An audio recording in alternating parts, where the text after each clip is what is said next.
Hai, Assalamualaikum semua. So hari ni Fah nak tunjuk macam mana korang boleh dapatkan dua design berlainan dalam satu tudung. Contohnya tudung ni warna biru kan.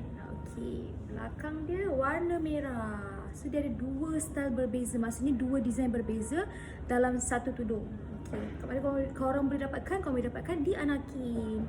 So sekarang ni contohnya hari ni Fah nak pakai warna biru, let's say lah kan. So pakailah warna biru macam biasa. Semua kan ni kat belakang, saya akan dapat warna biru. Tapi esoknya Fah nak pakai warna merah lah. So kita pusingkan je balik. So dalam satu tudung dapat dua design. Okay.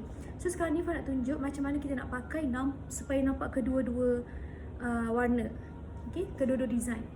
So Fah akan tunjuk style shawl lah. So yang ni ialah bawal style yang dijadikan shawl. Okay. Contohnya macam ni. Macam ni. Okey, mana? Okey, so Fah akan letak bahagian bunga yang merah ni. Kita letak bahagian kepala. Macam ni.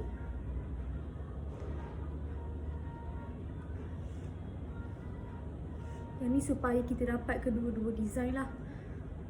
Maksudnya kita pakai satu style tu nampak dua-dua design. So first kita pinkan macam ni.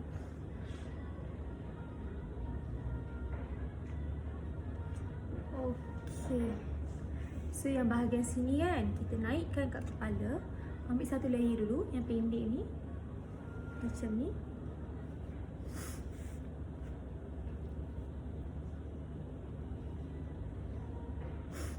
Pinkan.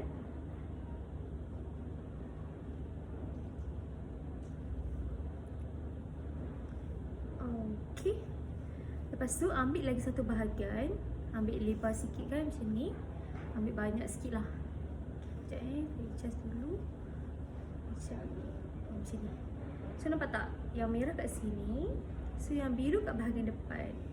So korang lilitkan ke belakang supaya dapat cover belakang. Macam ni. Okey. Kemaskan. Dan jarumkan macam biasa kat tepi ni. Okey. So nampak merah, nampak biru. And kemaskan.